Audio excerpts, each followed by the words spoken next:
Hello दोस्तों, नमस्कार। दिन भर की बड़ी खबर बिना देरी के आपको बताएंगे, जहां सबसे पहले बताएंगे भारतीय सीआरपीएफ का सबसे बड़ा दावा। कहा आतंकी संगठन में शामिल यानी डेथ वारंट पर साइन किया। बहुत बड़ा खुलासा। अब होगा जम्मू और कश्मीर से चुन चुन कर टेररिज्म का सफाया। आखिर कैसे दोस्तों, बताएंगे सीआरपीएफ की जुबानी। साथ ही साथ आपको बताएंगे जहां पर जो बाइडेन नहीं आएंगे भारत तो गदगद हो गया चीन।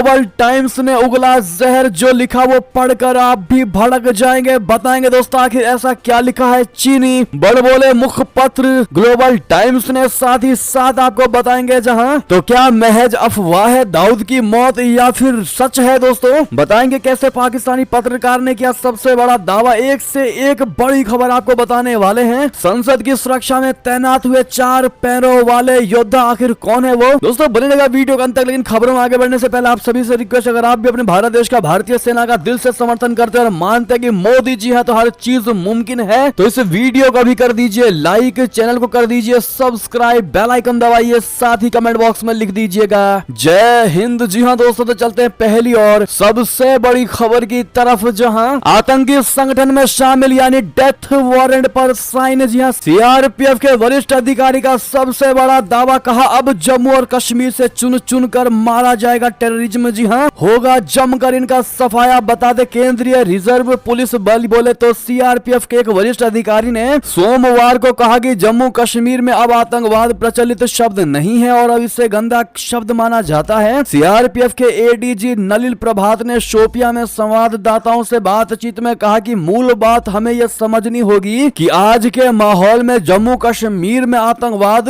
अब प्रचलित शब्द है ही नहीं, अब ये एक गंदा शब्द माना जाता है, इसीलिए आतंकवादी अब खत्म हो जाएंगे। वरिष्ठ अधिकारी ने कहा कि एक व्यक्ति जिस दिन आतंकवादी बनता है या किसी आतंकी संगठन में शामिल होता है वो उसी दिन अपनी मौत का वारंट पर साइन कर देता है, यानी डेथ वारंट पर साइन कर देता है। उन्होंने कहा कि जो कोई भी आतंकवादी बनता है या किसी आतंकवादी संगठन में शामिल होता है वो अपने डेथ वारंट पर हस्ताक्षर करता है। आतंकवादी समाप्त हो जाएंगे क्योंकि ईश्वर देश और इसके लोगों तथा हमारे साथ हैं। उन्होंने कहा कि इससे कोई फर्क नहीं पड़ता कि कितने आतंकवादी सक्रिय हैं, एक्टिव हैं, क्योंकि उन सभी का हश्र एक जैसा होगा। उन्होंने कहा इससे क्या फर्क पड़ता है कि वे कितने हैं, चाहे वो 2 हो या 20 हो या 50, वे सब खत्म कर दिए जाएंगे। कोई आतंकवादी आदर्श नहीं हो सकता। जो बच्चे आगे चलकर खिलाड़ी, डॉक्टर, इंजीनियर बनते हैं वही असली आदर्श हैं। बहरहाल दोस्तों, जम्मू कश्मीर की इन सीआरपीएफ जवान ने रियलिटी बताई है दोस्तों, और बता दिया है कि जम्मू कश्मीर में अब आतंकवाद एक सबसे बड़ा गंदा शब्द माना जाता है और हर फैमिली के अंदर से आतंकवाद वाला शब्द निकल चुका है और हर कोई अपने बच्चे को डॉक्टर, इंजीनियर या प्लेयर बनाना चाहते हैं। बहरहाल दोस्तों, अगर आप भी मानते हैं कि मोदी सरकार का कार्य था 370 को हटाना और उसे हटाने के बाद अब ऑटोमेटिकली जम्मू कश्मीर आतंकवाद मुक्त हो जाएगा और शांति स्थापित होगी, तो कमेंट में मोदी है तो मुमकिन है कहना मत भूलिएगा। चलते हैं अगली बड़ी खबर की तरफ, जहां पर जो बाइडेन जी नहीं आएंगे भारत तो गदगद हो गया चीन। इसका ग्लोबल टाइम्स ने उगला जहर, जो लिखा वो आप भी पढ़कर हो जाएंगे आग बबूले। बता दें अमेरिकी राष्ट्रपति बाइडेन G20 समिट के दौरान जब भारत आए थे तो उन्हें गणतंत्र दिवस परेड में मुख्य अतिथि के तौर पर शामिल होने का न्योता दिया गया था पीएम मोदी जी के द्वारा। हालांकि बाइडेन गणतंत्र दिवस समारोह में शामिल नहीं होंगे। बाइडेन की ये यात्रा 30 जनवरी से पहले होने वाले अमेरिकी राष्ट्रपति के स्टेट ऑफ द यूनियन संबोधन के कारण स्थगित कर दी गई है। लेकिन यह मौका चीन के जहर उगलने के लिए काफी है। चीन के सरकारी अखबार ग्लोबल टाइम्स में इससे जुड़ा एक लेख लिखा गया है। इस लेख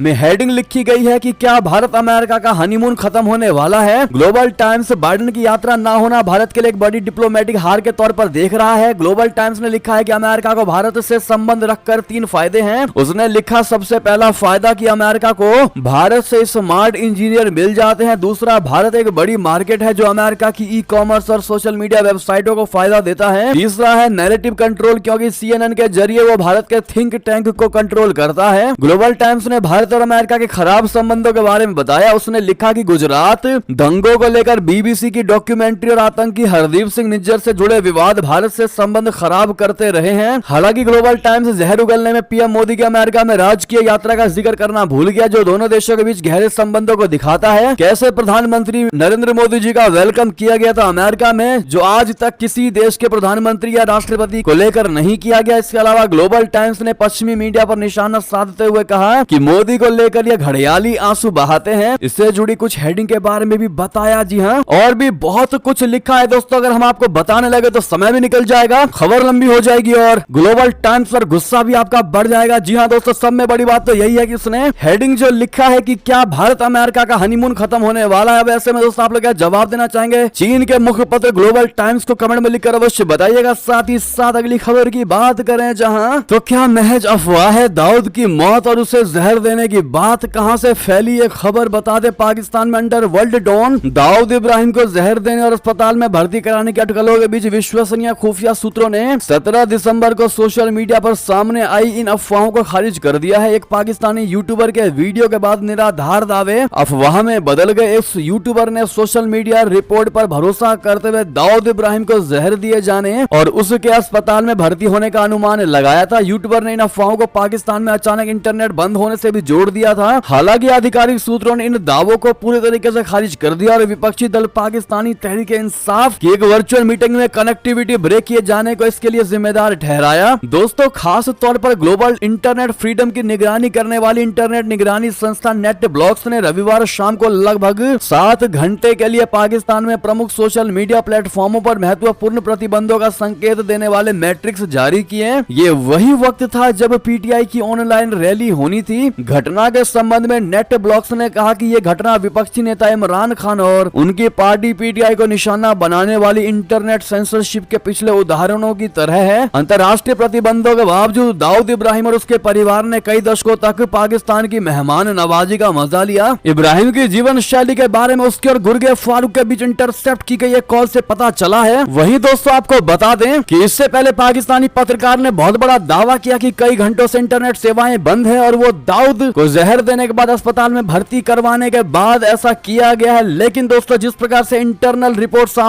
सामने आई है, इंटरनल सूत्रों द्वारा जो खबरें निकलकर सामने आई है वो यही कह रहे हैं कि दाऊद वाली खबर पूरे तरीके से फेक है, रूमर्स है। बहरहाल क्या है रियलिटी वो तो आने वाला वक्त ही बताएगा। आपको क्या लगता है दोस्तों? अपनी राय अवश्य दीजिएगा, क्योंकि इससे पहले भी कई बार दाऊद को लेकर, दाऊद के मरने को लेकर खबरें उड़ी हैं, कभी हार्ट अटैक से तो कभी कैंसर से। बहरहाल इस पर आपकी जो भी राय हो बताइएगा जरूर। अगली खबर की बात करें जहां श्रीलंका से फिर एक बार बड़ी खबर मछुआरों को लेकर, जहां श्रीलंकाई जल क्षेत्र में फिर से 14 भारतीय मछुआरों को किया गया गिरफ्तार। मछली पकड़ने के लिए गए थे। नौसेना की बहुत बड़ी कार्रवाई। बता दें श्रीलंका की नौसेना 14 भारतीय मछुआरों को फिर गिरफ्तार किया है। फिर से हमारा मतलब है दोस्तों, पिछले हफ्ते के बाद फिर इस हफ्ते यानी कल गिरफ्तार किया गया। उसने इन पर अपने जल क्षेत्र में कथित तौर पर मछली पकड़ने का गंभीर आरोप लगाया है। मछुआरों की नाव भी जब्त कर ली गई है। इसके साथ ही इस साल गिरफ्तारियों की कुल संख्या लगभग 240 हो गई है। नौसेना ने सोमवार को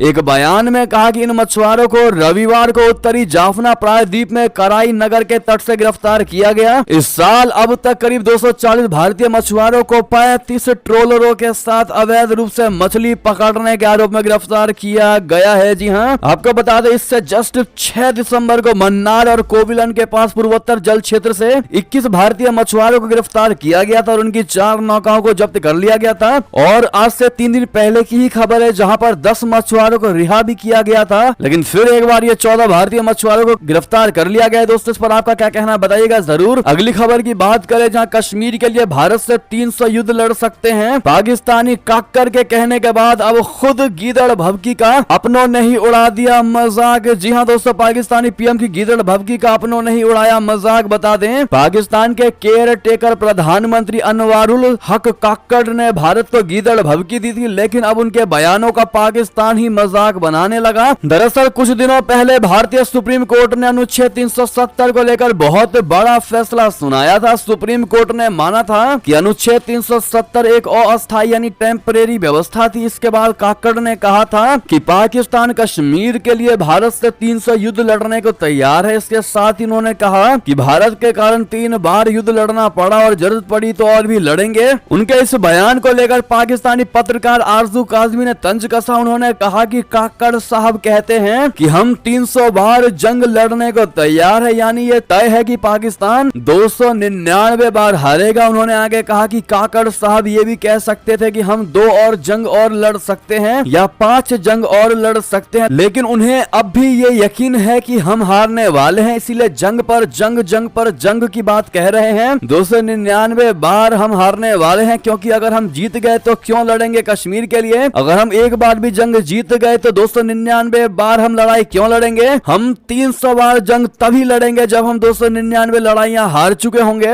ऐसे में दोस्तों अगर आप भी मानते हैं कि पाकिस्तानी पत्रकार आरजू काजमी के बात में दम तो है, लॉजिक भी है, तो अपनी राय अवश्य दीजिएगा। और पाकिस्तानी पीएम की गीदड़ भभकी का खुद पाकिस्तानियों ने ही उड़ाया मजाक और दे दिया करारा जवाब। भारत की जरूरत भी नहीं पड़ी, खुद पाकिस्तानी मान चुके हैं कि जितने भी युद्ध लड़ोगे भारत तुमको हरा ही देगा। ऐसे में दोस्तों इस पर आपकी राय तो बनती है, और जितना ज्यादा हो सके इस वीडियो को शेयर करिएगा व्हाट्सएप, फेसबुक, ट्विटर पर, ताकि हर कोई समझ सके पाकिस्तान के इन चालों को। और साथ ही साथ दोस्तों सामने लाइक का बटन है, प्लीज दबा दीजिएगा ताकि हमें भी सपोर्ट मिलता रहे आपका। चलते हैं अगली खबर की तरफ, जहां नेपाल से बड़ी खबर, राममय हो गई जनकपुर नगरी, हर तरफ लगे जय जय श्री राम के नारे, जुटे 10 लाख श्रद्धालु। जी हाँ, नेपाल के जनकपुर के जानकी मंदिर में रविवार को भगवान श्री राम और जानकी का विवाह हुआ, जहां एक और अयोध्या में 22 जनवरी को श्री राम मंदिर प्राण प्रतिष्ठा की तैयारियां जोर शोर से चल रही है। वहीं उत्तर प्रदेश के अयोध्या से नेपाल के जनकपुर पहुंची बारात के स्वागत के लिए बड़ी संख्या में जनकपुर वासी जुटे। 12 दिसंबर को शुरू हुए 7 दिन के विवाह पंचमी उत्सव का ये भव्य नजारा है। पारंपरिक विवाह महोत्सव के साक्षी देश विदेश के आए करीब 10 लाख श्रद्धालु बने। अयोध्या से आई बारात का स्वागत करने के लिए जनकपुर वासी बड़ी संख्या में जुटे थे। वातावरण बेहद उत्साहपूर्ण हो गया था। विदाई 19 दिसंबर को हो रही है। शुक्ल पक्ष की पंचमी की तारीख को सीतामढ़ी के भिट्टा मोड़ बॉर्डर से करीब 25 किलोमीटर उत्तर जनकपुर की धरती पर पौराणिक रीति रिवाज से भगवान श्री राम जी और मां जानकी के संग विवाह समारोह आयोजित किया गया। राम जानकी के जय घोष से पूरा वातावरण भक्तिमय बना रहा। इससे पहले स्वयंवर की शुरुआत होने पर श्रद्धालुओं ने उत्साह के साथ फूलों की वर्षा की, हेलीकॉप्टर से भी फूल बरसाए गए। इसके बाद भगवान श्री राम जी और सीता माता जी की झांकी और डोला को जानकी मंदिर परिसर में मड़वा पर लाया गया। जी हाँ दोस्तों, ऐसे में कौन कौन जो इस वीडियो को देख रहे हैं वो जनकपुर गए हुए हैं, कमेंट में लिखकर अवश्य बताइएगा। साथ ही साथ दोस्तों इस भव्य समारोह के लिए, राममय हो रही इस वातावरण के लिए कमेंट में जय श्री राम कहना तो बिल्कुल मत भूलिएगा। चलते अगली खबर की तरफ, जहाँ चीनी सेना पर जो ठीक लगे वैसा करो। जी हाँ, रक्षा मंत्री ने दी थी बहुत बड़ी छूट अपने भारतीय सेनाओं को। जी हाँ, पूर्व सेना प्रमुख नरवणे जी ने किए सबसे बड़े खुलासे। बता दें, पूर्वी लद्दाख में वास्तविक नियंत्रण रेखा यानी LAC पर रेशिन ला पर्वतीय दर्रे में चीनी सेना द्वारा टैंक और सैनिकों को आगे बढ़ाए जाने से उत्पन्न तनावपूर्ण स्थिति के बारे में रक्षा मंत्री राजनाथ सिंह ने 31 अगस्त 2020 की रात फैसला तत्कालीन सेना प्रमुख जनरल MM नरवणे जी पर छोड़ते हुए कहा था कि जो उचित समझो वो करो। अपने संस्मरण 4 स्टार्स ऑफ डेस्टिनी में नरवणे जी ने सिंह के निर्देश के साथ साथ संवेदनशील स्थिति पर उस रात रक्षा मंत्री, विदेश मंत्री, राष्ट्रीय सुरक्षा सलाहकार और प्रमुख रक्षा अध्यक्ष के बीच फोन कॉल की झड़ी का भी जिक्र किया था। नरवणे जी ने कहा कि राजनाथ सिंह के फोन के बाद उनके दिमाग में सैकड़ों अलग अलग विचार कौंध गए। उन्होंने लिखा है कि मैंने RM यानी रक्षा मंत्री को स्थिति की गंभीरता से अवगत कराया, जिन्होंने कहा कि वो रात लगभग 10:30 बजे तक मुझसे संपर्क करेंगे, जो उन्होंने किया। पूर्व सेना प्रमुख ने लिखा कि उन्होंने, रक्षा मंत्री ने कहा कि उन्होंने प्रधानमंत्री से बात की और ये पूरी तरह से एक सैन्य निर्णय है, जो उचित समझो वो करो। जी हाँ, नरवणे जी ने कहा कि जिम्मेदारी अब पूरे तरीके से मुझ पर थी। मैंने एक गहरी सांस ली और कुछ मिनटों के लिए चुपचाप बैठा रहा। दीवार पर लगी घड़ी की टिक टिक को छोड़कर सब कुछ शांत था। उन्होंने लिखा कि एक दीवार पर जम्मू कश्मीर और लद्दाख का नक्शा था, दूसरी दीवार पर पूर्वी कमान का वे अचिन्हित नक्शे थे, लेकिन जैसे ही मैंने उन्हें देखा मैं प्रत्येक यूनिट तथा फॉर्मेशन के स्थान की कल्पना कर सकता था। हम हर तरह से तैयार थे, लेकिन क्या मैं वास्तव में युद्ध शुरू करना चाहता था? संस्मरण में जनरल नरवणे जी ने उस रात की अपनी विचार प्रक्रिया को रेखांकित किया। जी हाँ, उन्होंने कहा कि उनके दिमाग में सैकड़ों अलग अलग विचार कौंध गए। साथ ही कहा कि पहले गोली हम भी चला सकते थे, क्योंकि इससे चीन को स्थिति को भड़काने और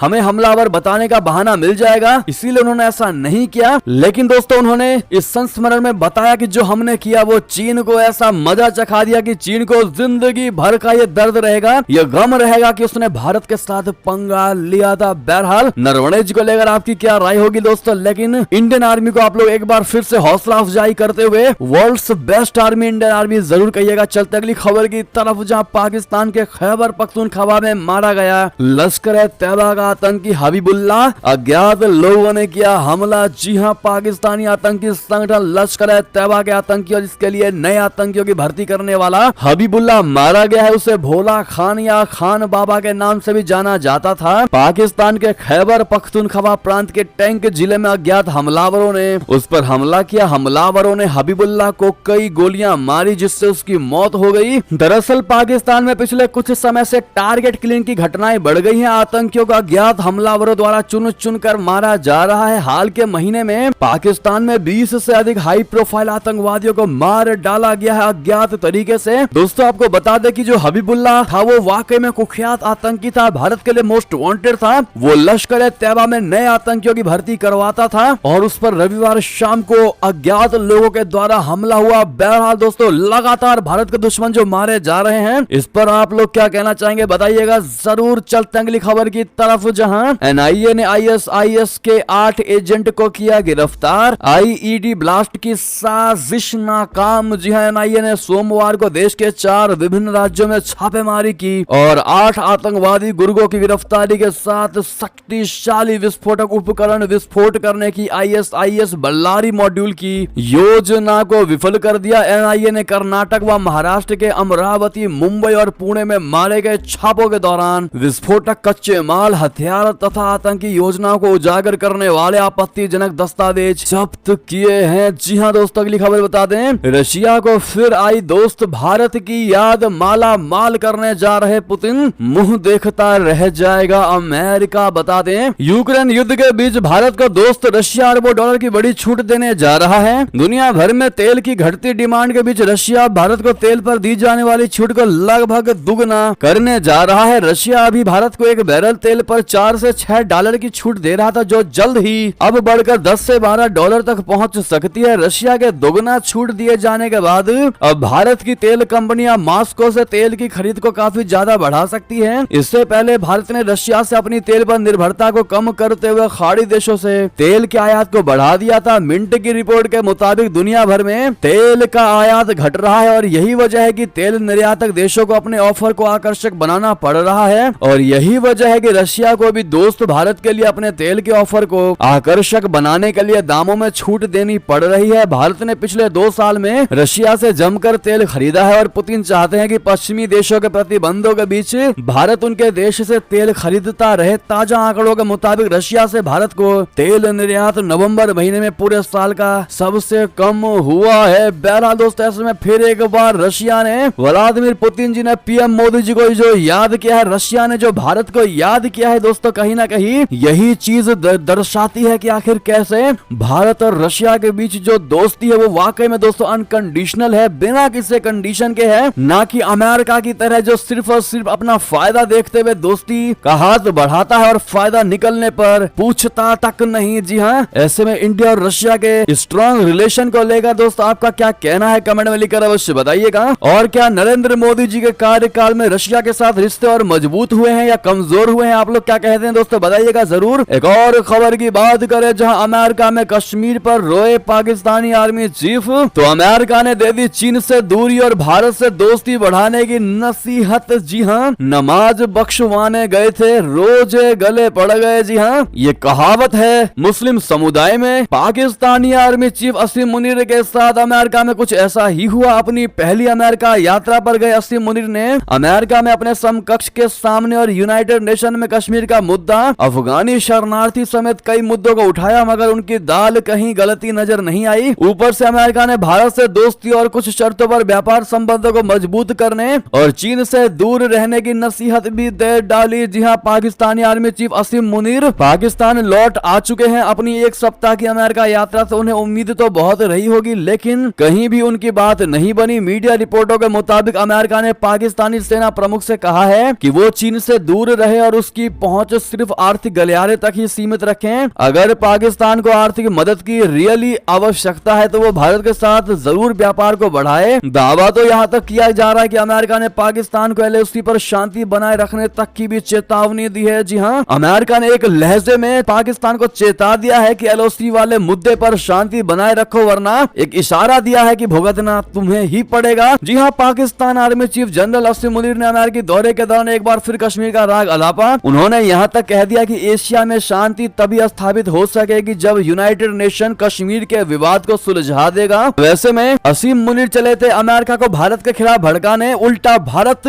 से दोस्ती और व्यापार बढ़ाने को अमेरिका ने दे दी बड़ी नसीहत। ऐसे में दोस्तों इस पर आपकी जो भी राय हो बताइएगा जरूर। साथ ही साथ अगली खबर की बात करें, जहां आखिर मुसलमानों से क्यों किनारा कर रहे हैं यूरोप के देश, आतंकी हमले, मुस्लिमों को फंडिंग और हिंसा पर क्यों गुस्साए हुए हैं ये लोग, बता दें। इस्लाम को लेकर इटली की प्रधानमंत्री जॉर्जिया मेलोनी ने सख्त बयान दिया है। जैसा कि कल हमने आपको बताया था, एक वायरल वीडियो में उन्होंने कहा कि यूरोप में इस्लाम के लिए कोई जगह नहीं है। यूरोप और इस्लाम का कल्चर बिल्कुल भी एक दूसरे के अनुकूल नहीं है। हमारी सभ्यता उनसे मेल बिल्कुल नहीं खाती। यूरोप में इस्लाम को बढ़ावा देने का काम चल रहा है। वीडियो में उन्होंने सऊदी अरबिया का नाम लेते हुए कहा कि यह देश इटली और इस्लामिक सांस्कृतिक केंद्रों की फंडिंग कर रहा है। सऊदी में शरिया कानून लागू है। उन्होंने कहा कि शरिया का मतलब है मजहब को छोड़ने और समलैंगिकता के लिए मौत की सजा है। प्रधानमंत्री जॉर्जिया मेलोनी के बयान के बाद एक बार फिर यूरोप में मुस्लिमों की आबादी का मुद्दा उठ गया है। यूरोपीय देशों में मुस्लिम की आबादी कम नहीं है। अब ऐसे में दोस्तों सबसे बड़ा सवाल ये उठ रहा है कि मुसलमानों से आखिर क्यों किनारा कर रहे हैं यूरोप के ये देश। तो उसकी सबसे बड़ी वजह बताई जा रही है कट्टरपंथी हमले। जी हाँ, पिछले कुछ समय से यूरोप इस्लामिक आतंकियों के निशाने पर रहा है, खासकर फ्रांस। इससे सबक लेते हुए यूरोप के कई देश अपने यहाँ मुस्लिमों से किनारा कर रहे हैं। इटली के पीएम का बयान ताजा उदाहरण है। फ्रांस की घटना के बाद कई देशों ने इस समुदाय से दूरी बनानी शुरू कर दी थी। पोलैंड ने मुस्लिम रिफ्यूजियों को शरण देने से साफ इनकार कर दिया था। दोस्तों अगली खबर की बात करते हैं, लेकिन उससे पहले आपको बता दें कि यहाँ पर आपको हर तरह की खबरें मिलेंगी दोस्तों, वो भी रीजन के साथ मिलेगी और ऑथेंटिक खबरें मिलेंगी स्क्रीनशॉट के साथ में, ताकि आप भी विश्वास कर सकें। और यहाँ पर किसी भी प्रकार के फेक न्यूज को नहीं बताया जाता और फेक न्यूज को हम लोग बिल्कुल भी सपोर्ट नहीं करते। वैसे में इस ऑथेंटिक खबर के लिए दोस्तों हमारे चैनल को आप लोग सब्सक्राइब जरूर कीजिएगा। जो भी नए से हमारे चैनल पर आए हैं खबरों को देखने के लिए, वो बिना सब्सक्राइब किए ना जाइएगा और बेल आइकन भी दबा दीजिएगा ताकि आपको समय रहते अपडेट मिलती रहे। और जो हमें काफी टाइम से देख रहे हैं वो कमेंट में लिखकर ये जरूर बताइएगा कि आप लोग हमें हमारे खबरों को कितने समय से देख रहे हैं। चलते हैं और खबर की तरफ, जहां नाटो में शामिल हुआ पड़ोसी फिनलैंड तो रशिया के राष्ट्रपति व्लादिमीर पुतिन हुए आग बबूला, दे डाली यूक्रेन वाली धमकी। जी हाँ, रूस के राष्ट्रपति व्लादिमीर पुतिन ने हाल ही में नाटो में शामिल हुए फिनलैंड को बड़ी धमकी दी है। पुतिन ने कहा कि पड़ोसी फिनलैंड इस साल नाटो में शामिल हो गया है और उसे अब समस्याएं हो सकती हैं। फिनलैंड रशिया का पड़ोसी देश है और उससे 1300 किलोमीटर की सीमा साझा करता है। फिनलैंड का नाटो में शामिल होना पूरे उत्तरी यूरोप के सुरक्षा परिदृश्य के लिए बड़ा बदलाव माना जा रहा है। फिनलैंड के नाटो में शामिल होने को रशिया के राष्ट्रपति पुतिन के लिए बहुत बड़ा झटका माना जाता है, जो लंबे समय से अमेरिका के नेतृत्व वाले इस सैन्य संगठन के विस्तार का कड़ा विरोध करते रहे हैं। अगली खबर आपको बता दें, जहां पर फिर लौटा मास्क का दौर, कोरोना के नए वेरिएंट से 5 लोगों की मौत, केंद्र की नई एडवाइजरी। बता दें दुनिया में एक बार फिर मास्क का दौर लौटने वाला है, लग तो ऐसा ही रहा है। कोरोना के नए वेरिएंट JN1 ने भारत समेत दुनिया भर के अनेक देशों में दस्तक दे दी है। इस वेरिएंट को खतरनाक बताया जा रहा है। इस वेरिएंट ने आते ही कहर मचाना शुरू कर दिया है। देश में अब तक 5 लोग इस वेरिएंट की वजह से जाने गंवा चुके हैं। इस वेरिएंट के बढ़ते खतरे को देखते हुए केंद्रीय स्वास्थ्य मंत्रालय ने सोमवार को हेल्थ एडवाइजरी जारी की। इस एडवाइजरी में सभी राज्यों को अलर्ट पर रहने को कहा गया है। जी हाँ, हेल्थ मिनिस्ट्री की ताजा एडवाइजरी के मुताबिक जांच में कोरोना के नए वेरिएंट JN1 की भारत में प्रवेश की पुष्टि हुई है। इसे देखते हुए सभी राज्यों को फुल अलर्ट पर रहना होगा। नए साल पर होने वाले कार्यक्रमों में भीड़ कंट्रोल करने के लिए उचित कदम उठाने होंगे। अपने यहाँ कोरोना के मामलों की RT-PCR तकनीक से टेस्टिंग बढ़ानी होगी। सभी तरह के बुखार की नियमित मॉनिटरिंग करनी होगी। जी हाँ, ऐसे में हमारी पूरी टीम की ओर से आप सभी से रिक्वेस्ट है दोस्तों, कृपया करके अपना ख्याल रखिएगा, अपनी फैमिली का ख्याल रखिएगा और बाहर जाने से पहले मास्क का उपयोग अवश्य करिएगा। चलते और खबर की तरफ, जहां मौलाना तौकीर रजा का भड़काऊ बयान, कहा हम कोई और मस्जिद नहीं देंगे, बाबरी पर मुसलमानों ने कर लिया था सब्र। जी हाँ, बरेली मसलक के धार्मिक नेता और राजनीतिक दल इत्तेहादे मिल्लत परिषद के संस्थापक मौलाना तौकीर रजा ने श्री कृष्ण जन्मभूमि विवाद मामले को लेकर भड़काऊ बयान दिया। उन्होंने कहा कि बाबरी मस्जिद पर मुस्लिमों ने सब्र कर लिया, लेकिन अब कोई और मस्जिद नहीं देंगे। उन्होंने कहा कि आप चाहे जितना भी सर्वे करा लो, हम शाही ईदगाह मस्जिद पर चुप बैठने वाले नहीं है। साथ ही साथ संसद की सुरक्षा में तैनात हुए 4 पैरों वाले योद्धा अब कोई सिरफिरा आया तो फौरन दबोच लेंगे। जी हाँ, संसद की सुरक्षा में 13 दिसंबर को हुई चूक से सबने सबक लिया। अब परिसर परिसर की सुरक्षा व्यवस्था और कड़क कर दी गई। किसी भी संदिग्ध गतिविधि का पता लगाने के लिए डॉग स्क्वाड को मौके पर तैनात किया गया है। 4 पैर वाले ये सैनिक लोकतंत्र के मंदिर की सुरक्षा में पूरी मुस्तैदी के साथ मौजूद हैं। तो उधर सुरक्षा उल्लंघन मामले की जांच के सिलसिले में दिल्ली पुलिस की विशेष शाखा 6 राज्यों बोले तो कर्नाटक, हरियाणा, पश्चिम बंगाल, उत्तर प्रदेश, महाराष्ट्र, राजस्थान में है। जी हाँ, बहरहाल दोस्तों वैसे में ये थी अभी की सारी बड़ी खबरें। आपको हमारी खबर कैसी लगी? आशा करता हूँ बहुत अच्छी लगी होगी। अगर थोड़ी भी अच्छी लगी है तो इस वीडियो को दोस्तों में, भाइयों में, साथियों में, रिश्तेदारों में शेयर अवश्य कर दीजिएगा और अभी कर दीजिए इस वीडियो को लाइक, चैनल को कर दीजिए सब्सक्राइब, बेल आइकन दबाइए, साथ ही कमेंट बॉक्स में लिख दीजिएगा जय हिंद, जय भारत। और यहाँ तक बने रहने के लिए आप सभी का बहुत बहुत धन्यवाद।